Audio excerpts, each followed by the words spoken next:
Hello and welcome to this Making Flexible Work workshop. My name is Thanks. Vanessa Vanderhoek and I'm the founder of the Flexagility Group and Flexible Working Day. And today I'm really delighted to have with us Nikki Jenkinson, who's a co-founder of a wonderful organisation called Cahlia. And Nikki's going to be sharing with us her experience and thoughts on the way that work is changing. We've spent so much of the last two flexible working days speaking around and sharing stories around people and individuals working flexibly. Last year, we did see many more stories of businesses sharing their experiences around why flexibility is a really important pillar in them retaining capability and talent. And last year, Nikki and I spoke about some of the other areas where flexibility is becoming more and more involved and experienced for business. And one of those is an area that she works in around supporting flexibility through supporting consultants. So what we'll do is I'll lead in, Nikki, to introducing you. So hello, thank you. Hello. Thank you for having me. And Nikki, this is you on the left. It is, yes. And And my Nikki, business partner on the right, Angela. Angela, beautiful. And Nikki, you've had an experienced career, largely in HR as a senior leader. Yes. And a few years ago, you decided to establish Cahlia. Do you want to give us a bit of a background so for us, who aren't across Cahlia, we can understand the world through your lens? Absolutely. So, as Vanessa said, I am a co-founder of Cahlia. Cahlia is a platform that connects companies with a pool of pre-vetted independent consultants. So I am really passionate about consulting being a true flexible work option as opposed to flexibility within a permanent role. And so we work with companies and consultants to really make consulting a true flexible option. So in terms of my background, I am ex-HR. I was working in a national HR manager role in a part-time capacity after I had my little kiddies. The reality, I was really doing full-time hours with a full-time responsibility, as probably happens quite often. And ultimately, I left in search of more balance. So I became a HR consultant for a little while myself.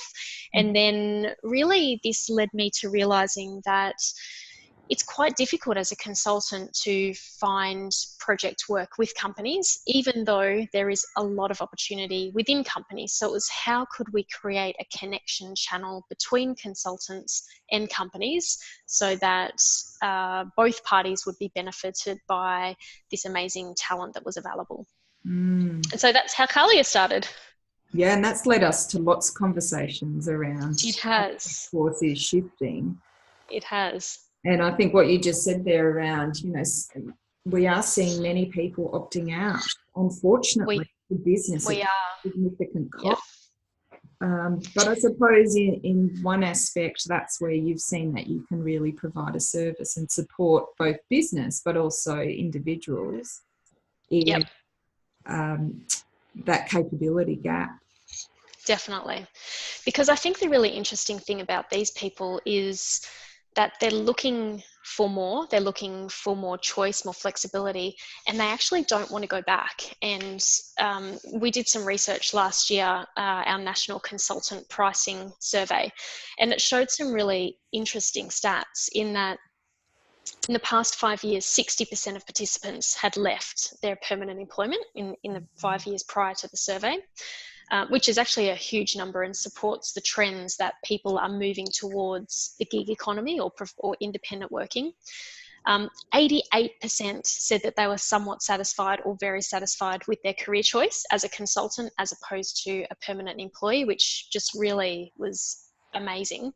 But probably the most interesting stat of all is that 61% of consultants who completed the survey said that they'd be highly unlikely or unlikely to return to permanent work in the future, which is mind-blowing. So these are your senior leaders or senior specialists choosing a different way to work and then not wanting to go back to permanent. So it's really about finding a way to be able to support them to be successful and to really leverage their skills and experience in the workplace still.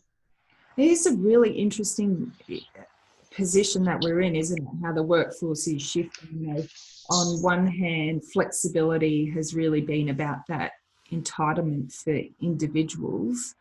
The last couple of years, like 5 years at least, I've seen a significant turnaround where business is saying, hold on a minute, I'm losing people. Yep. And that's exactly what you saw in your pricing survey, where people are saying, Yep. what? I'm actually exactly what you've got here on the screen. I don't want to go back. Yep. And that you face. So if you're a leader or manager listening today, is once you lose these talented people and they do get out, and you mentioned the word gig economy, I'll ask you a little bit about that in a second. Yep. But the facts are that many don't return, and it's a significant cost. That's exactly right. Now you've got a And it's solution to interesting. that, which is great. Yeah. It's interesting speaking to our network because you know, there's obviously pros and cons of working for yourself, but the pros of the flexibility, the choice, you know, the ability for them to work on a range of different projects and have variety really outweighs the benefits of being in a permanent role for them. So, you know, it's definitely many consultants that I speak to don't want to go back to their permanent roles. So they get creative and they find different ways to make independent consulting work. Yeah. And this is where that notion of flexibility, and it is changing, and it is Yes. no longer about working mums. It's about flexibility for everyone, for any reason, for any type, any level. But also where we're moving to, and you've got it in this slide, is flexibility is through many different types of ways. Yep. So you've kindly given us some examples here. Yeah, and I think it's a lot of people, I mean, the definition of consultant has different meanings for different people. And, you know, it depends on whether they've had experience before with the type of consultant that might come from a big four, or whether they've had experience with an independent consultant who, you know, runs a small business and works with SMEs. So it's quite a broad definition, but ultimately all of the people on this list are independent workers or independent consultants because they all operate under their own business, their own ABN, you know, their own reputation, their own brand, their own skill set.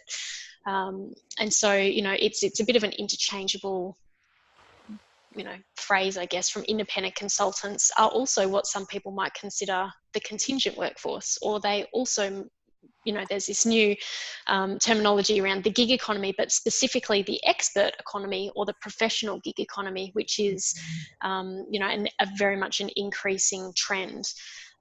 They also could be independent contractors or just contractors, professional freelancers, subject matter experts or specialists. So they do have a range of different I guess, tags, but ultimately they're all independent workers who are choosing not to work in permanent roles anymore. Right. So we hear the gig economy being bounced around. I think there was a book written quite a few years ago now. So it was in vogue. It's dropped out a bit of vogue lately. Yep. What is it for those of us listening who maybe have heard it but aren't really sure what the gig economy means? So the gig economy is essentially people who choose to work in their own business, but instead of contracting on a fixed term project or working with only a very small number of employees, they tend to pick up bits and pieces of work across a range of different areas. So it comes right from the I guess the Uber driver type gig economy, where they can turn it on, turn it off, they can drive whenever they want, they can, you know, they're very much in control of that. From a professional gig economy perspective, it really is skills experts who are choosing to work in a similar way. So they might take a project in the health industry, and then they might do some government work, and then they might do some work with a not-for-profit redesigning something, and then they might also do some keynote speaking somewhere, or they might facilitate a session at a conference, or they might do an ebook. So it's about leveraging all of the different places, I guess, that work can come from, rather than just using it as one single source. You just read my bio for I call it, in the past, for the, prior to setting up FWDay, I called it a portfolio career, where, yes. For some organisations, I'd run their leadership development program over 12 months. I'd do the speaking gigs, I'd do leadership coaching, all sorts of different, like you said, gigs. And I was completely fulfilled, loved what I was doing, working with many organisations and teams. Yes. But I suppose what you do is you bridge that gap. So, as an individual, I was running around doing all of my own marketing and business development, and organisations engaged me because they knew me, whereas what you're doing is you've got this platform, which we'll talk through in a bit. Yep. Like you said, that flexibility, it is a new way of working. It is here, it's now. Some people still talk about the future of work and flexibility being the future of work. Yep. And the sad fact is they're going to be, and they are being left behind. Yes, agree. I actually don't love the term future of work, because I think the future of work is actually now. It's actually, companies are already working this way. Consultants are already in the marketplace. It's not a future focused thing. It's actually happening now. And the really progressive companies are tapping into it and taking advantage of that. They're able to access this amazing talent pool of skilled workers just in a different way. Yeah, absolutely. Cool. Two really interesting stories. Well, I thought they were interesting.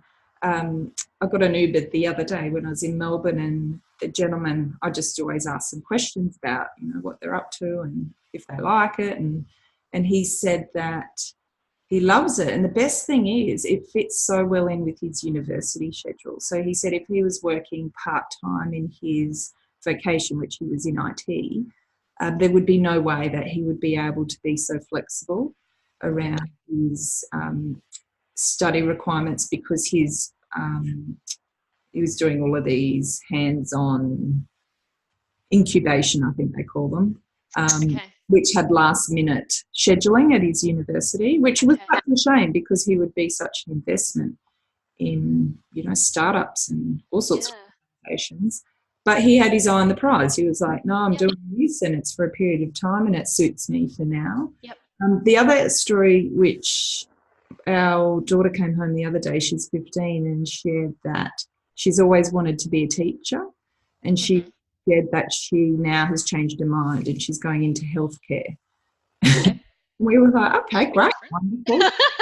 The main reason was because at school they're having lots of conversations around what you said around that future of work, and they're predicting that teaching will be no longer, because children will be taught by iPads and whatever comes down the track.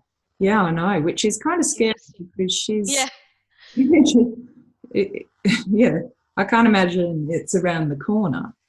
But they are having those conversations at schools. Yeah.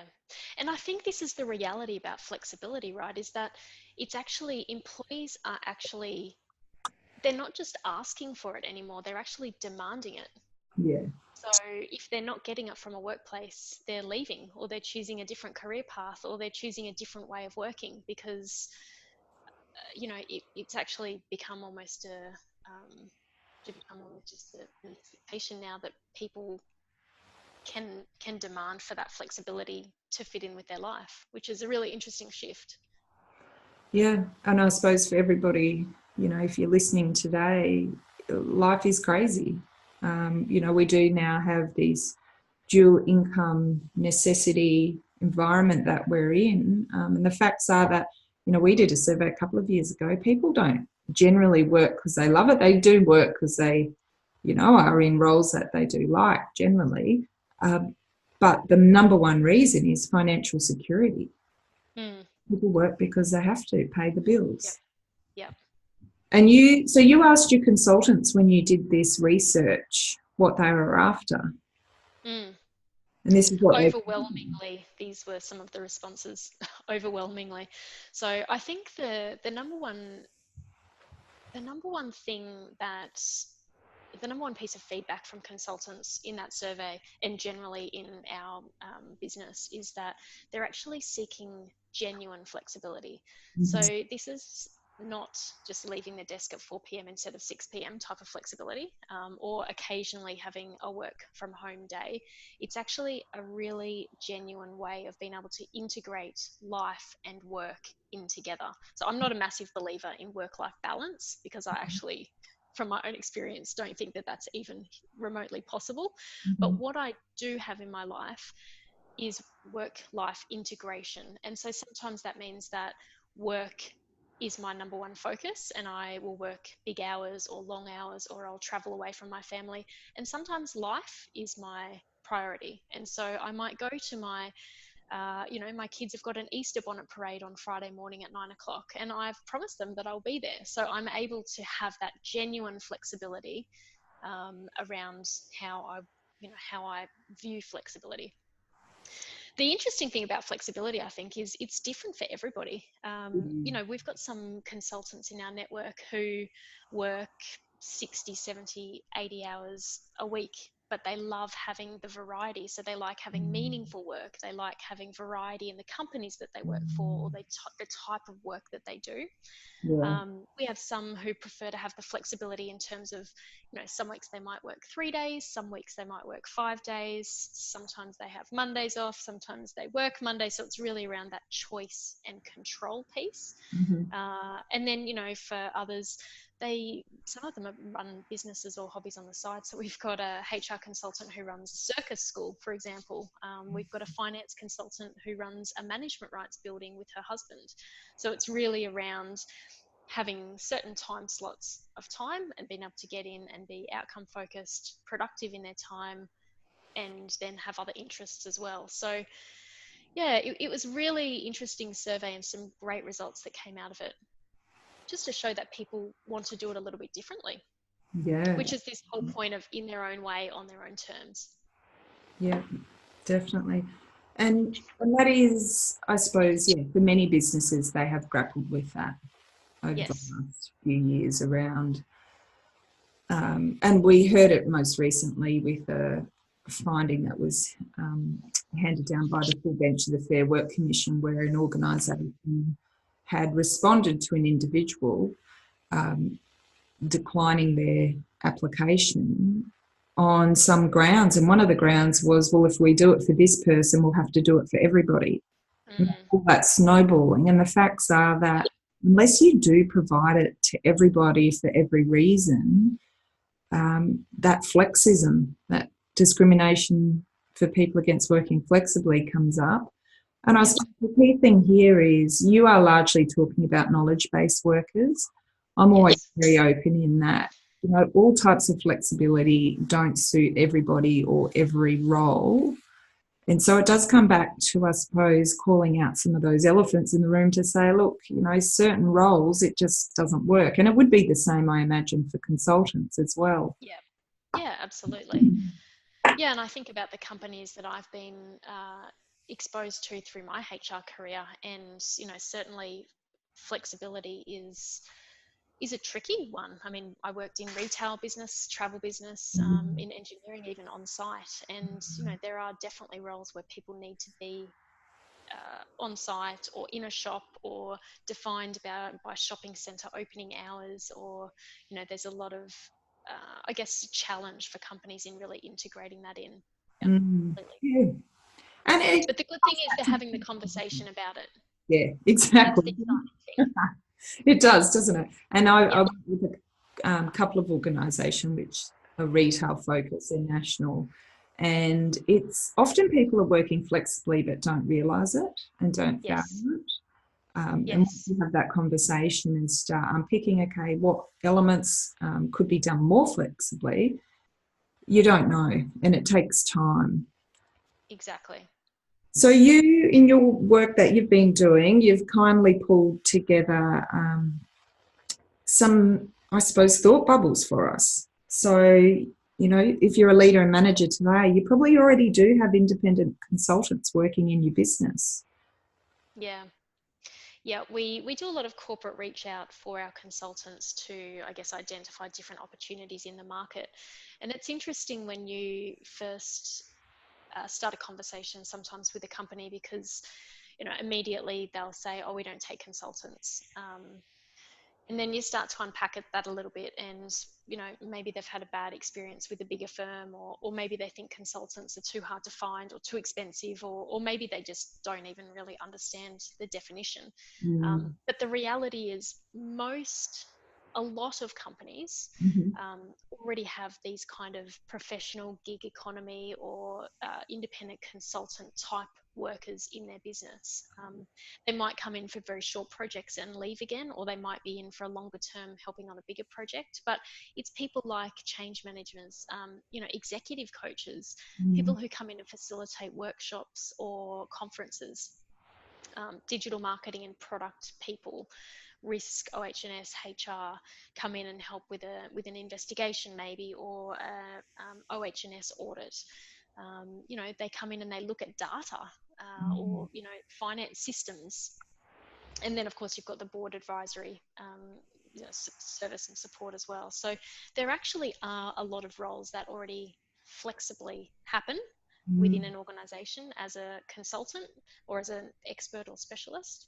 Yeah, that's really useful for us to get our head around all the different types. Yeah, And the beauty yeah, is you've got all of these skill sets and capability in one spot.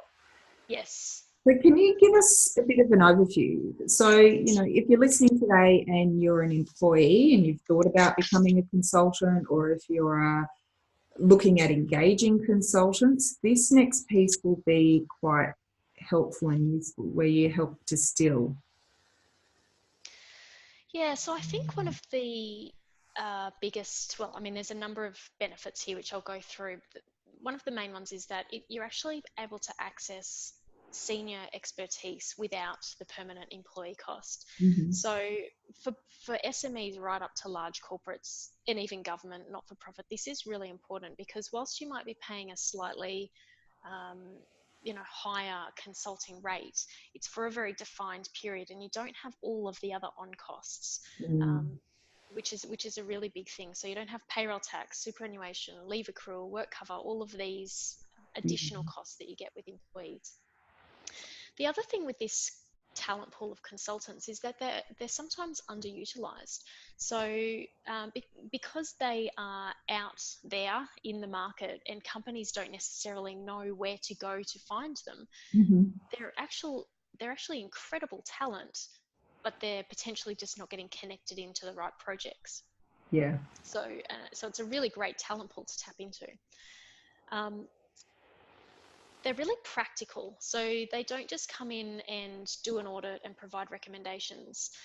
They actually will come in and give really hands-on practical support with the project, whether it's uh, the scoping, the implementation, the ongoing management, the training of a new team member to come in and carry on the role moving forward, so that they really get in and get involved because they're in-house predominantly, so Mm-hmm. they kind of get how it works. Mm-hmm. um, and because they've chosen to work for themselves, it's a pretty tough gig running your own business. So they're normally very driven, very motivated, they're outcomes focused, and they'll just kind of get in and become an extension of the team for the project. Yeah, great. uh, the the really cool thing about their experience is it's very broad. So they've typically worked in national or multinational organizations. They might have worked across a range of different roles, a range of different industries. So they've got a really strong specialist skill set. Mm. And as a self-employed person, they also need to keep up their own professional development to make sure that they're a leader in their field. So most likely you're going to be getting a very high quality person coming into your business to help. Mm. They're subject matter experts, as I said. They're often easier to onboard and engage than employees because they're very outcomes focused. So they just want to get in, understand the project. They don't have to be brought into the whole team onboarding process. As long as you're giving them the information that they need to allow them to do the project, then they'll just get in and get stuck into it. And because of that, they're very autonomous. So they're not typically as time and energy strapped as full-time employees, or maybe they're not getting caught up in all of the meetings that in-house employees tend to get involved in, or they're not, standing around and having the water cooler conversation. They just get in and do what needs to be done. And it's so true. It's that ability to hit the ground running, isn't it? Absolutely. I think for me and the team, when we go in and do consulting with business around how do they embed more of a flexible culture, we get in and the conversations are really hard. Yep. They can be very confronting. Last year we had conversations with over 1,000. No, up to 1,000, I think I added up last night, almost 1,000 managers and leaders, and they all weren't smooth sailing, I need to tell you, but we're not, we're invested in the business, but we're not emotive. Yes. Emotional. And I think definitely around that ability to bring lots of different skill sets and experiences from other organisations, and not be so personally invested that it holds us back. Yeah. You can feel it, to be honest, to be able to just keep going and have our eyes and work towards it. So as you were going through all those points, I was like, wow, this looks like our CV. You've nailed it. So I just thought I'd put these on. These are our top 6 reasons for engaging independent consultants. So we have with some kind of content and program around this. But really, I think this wraps up why companies benefit from bringing independent consultants into their workforce. Mm-hmm. So just quickly going through them, speed is they're getting and get the work done.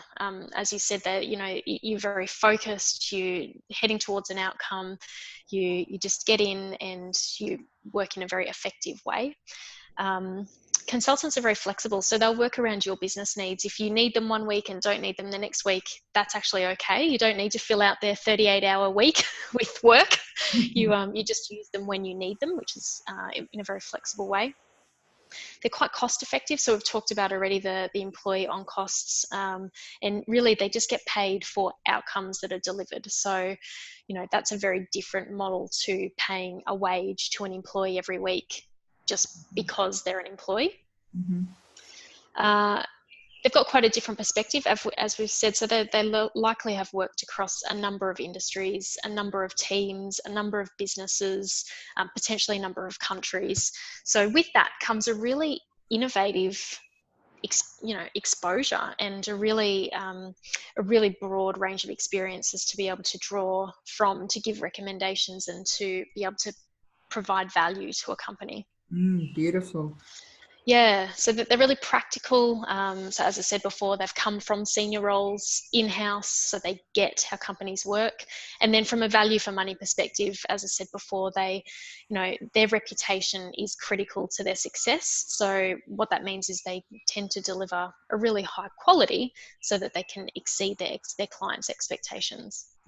Great. So how do we make it work? So how do we include this as a type of flexible work?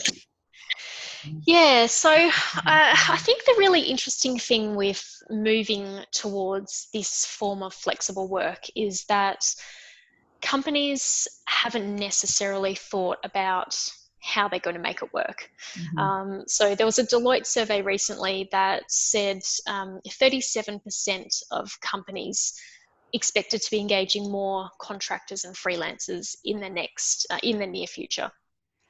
But only 16% had the structure in place to actually make this work. So I jotted down a couple of things here for organisations to think around, and obviously there's a much longer list than this to be able to fully integrate consultants into a workplace. But I think this is a really good starting point. So things like, is your team updating policies, procedures, training, inductions, onboarding, etc., to factor in for an increase in the contingent workforce? So I think that's a really big one. Yeah.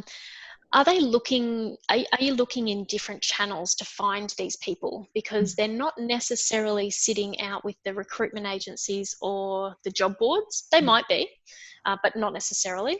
So to find great independent consultants, you do need to look in a little bit more of a creative way.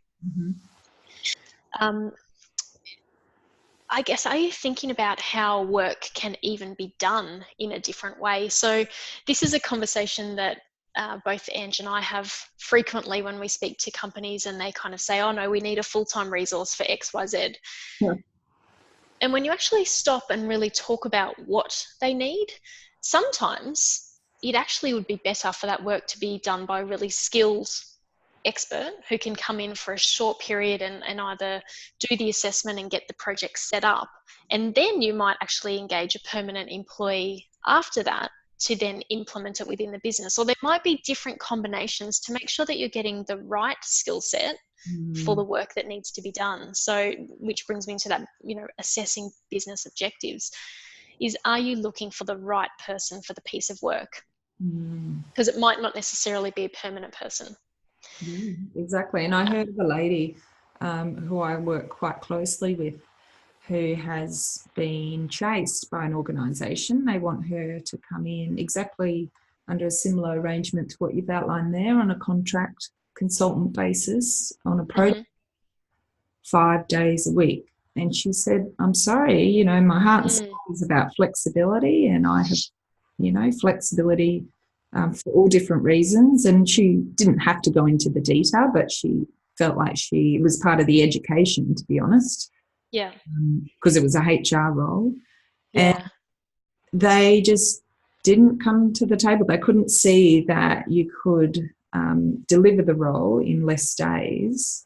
Yeah. On full time. And, at the end of the day, all those things that you said on your list, worked in multinationals, number of countries, exceptionally senior, does the job, incredibly productive, could do a 5-day job in 3 days, mind you. Yep. But it was, the bums on seats mentality, the presenteeism, which is so fascinating. It is really fascinating, and it's, as I said, it's a conversation that Ange and I have quite frequently with companies, because we really challenge them. And even being an in-house HR manager myself, even in that role, I didn't need to be at my desk 5 days a week. And there's a lot of roles out there. Some of the most productive connections that we've made with companies and consultants have been true consulting arrangements where they've gone in as an expert. They've done an assessment of the project. We had recently a HR consultant here in Brisbane who worked on a remuneration project. So she was able to go into the company. She did a full audit and assessment of what their pay structure was. She did some of that at home and some of it in the office. Some of it was interviewing people, which she did in the office and on the phone. So it was really flexible way of collecting that data. She then did a lot of work at home to do some modelling around different wage models and different options for the company. She then came back in and helped them agree on the new model and put an implementation plan in place, of which she did parts of and they did parts of. And so she was really just coming in and out of the organisation as she was needed. So they didn't need a full-time bum on the seat to be able to manage that.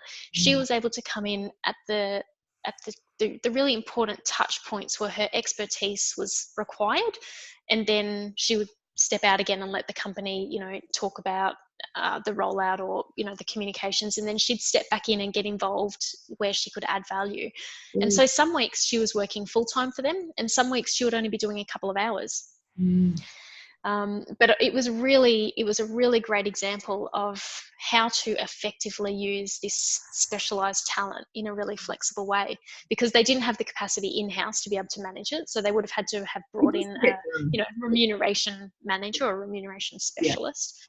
And the reality is that person just wasn't required full-time. So it was a really great project to watch play out. And she then helped with the rollout. She managed the project plan of that.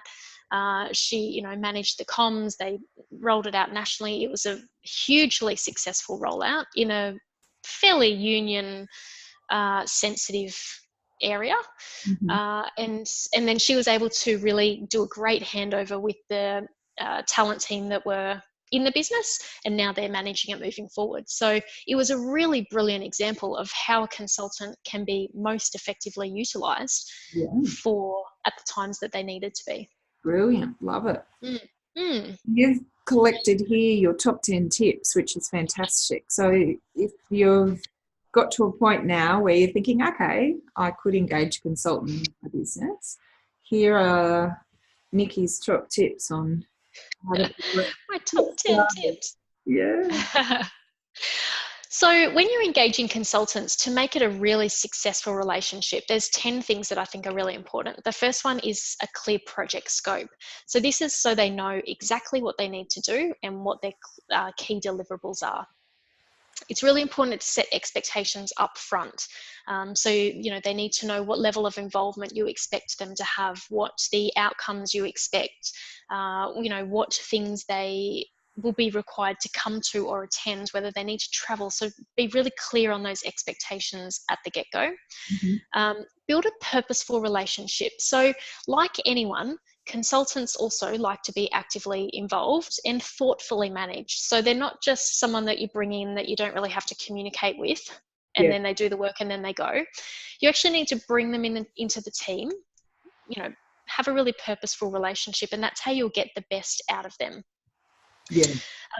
Be really clear on the purpose of the project. So this is, I guess, that bigger picture. So talking about the goal, the big picture, the company culture, why the project matters, because then they will really understand where it fits in to everything in the business. The next one is to involve them. And this one is, I guess, linked to the purposeful relationship piece, which is bring them along to the key meetings, make sure that they're involved in the team, make sure simple things like they're getting the relevant communication that the permanent team members get. So you really need to work with them as if they're a part of the team, regardless of the fact that they, are coming and going. It's still really important that they're involved. The number 6 is let them know how they're going. So, they love feedback. They will welcome your feedback. If they're doing really well, they need to know. If they're not meeting your expectations, you also need to let them know, because they're focused, they're driven, they're wanting project outcomes. So they will really want to know that feedback. Pay them appropriately. So, this is really just about making sure that you're paying them what they're worth, because ultimately they're providing you with a service, and that service has a value. And so make sure that you're paying them what they're worth. This one's a really interesting one. And, having been on an in-house side of the fence, I think it's really important to tell the truth about your business. Reveal any hidden issues, because if they don't have this information, you're not going to get the project outcomes or sustainable change that you really need. So, for example, the remuneration project, there were some flaws with the existing wage model. If that had have been hidden or not communicated well to the consultant, then the outcome that was delivered could have been very different. So it's really important to share the good, the bad, and the ugly. And then with that, be open to alternate ways of looking at the problem, because these consultants have a really broad experience and a broad view of how the world might work, and so they might have a different point of view to what companies already have in-house. And so it's really important for companies to be open to that, be open to a different perspective, be open to a consultant even potentially challenging their existing practices, and then talking about future solutions. And finally, and you touched on it before, it's about respecting their individual needs for flexibility, because independent consultants have chosen to work this way for a reason.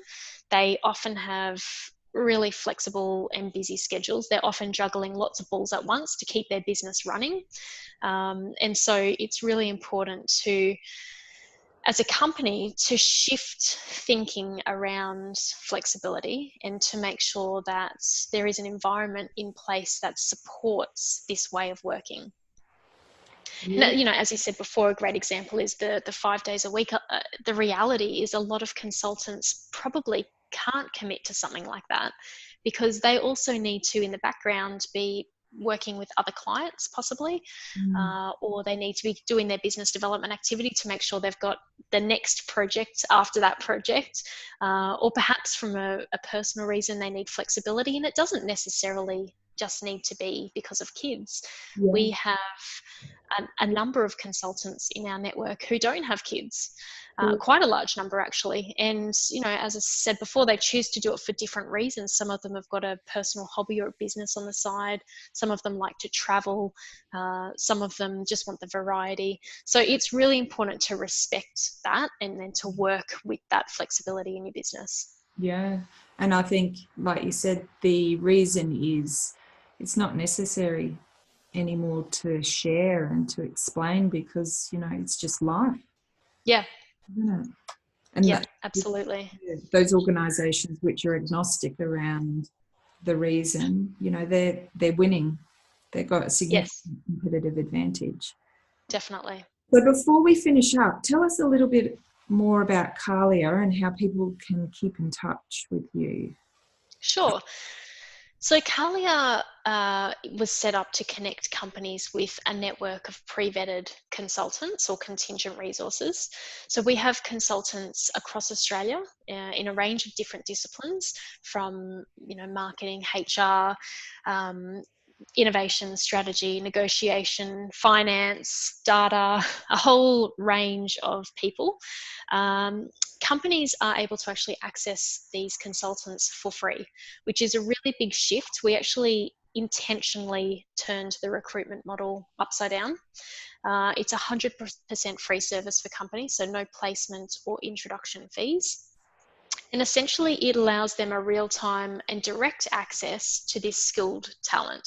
So they can either search the consultant directory on demand, or they can come through us and we operate a bit of a concierge direct introduction service. So really for us, the number one focus is on the connection point between a company who needs work done and a consultant who is able to do that work. Beautiful. So yeah, it's pretty great. It's a pretty great area to be working in. And every day the consultants that we work with just blow me away with their, you know, with their experience and their knowledge and the different things that they work on and get involved in. It's really great. Is for sure. So there's your website that people can jump on board or email you directly, Nikki. Yep. And so thank you. I really appreciate your time today, and, you know, I'm sure everybody here appreciates your amazing top 10 tips. And also thank you for being an ambassador for Flexible Working Day and continuing to raise the conversation about what flexibility means. My absolute pleasure. And thank you for doing such an incredible job for bringing this flexibility discussion to the table. It is so incredibly important. Thank you. I hope you enjoyed Very, this very making flexible working workshop. We will have some more. I know it's a mouthful, isn't it? We'll have some more coming up. So stay tuned to the YouTube channel and the Flexible Working Day website. Thank you, Nikki. Fantastic. Thanks, Vanessa. Talk soon. Bye. Thank you.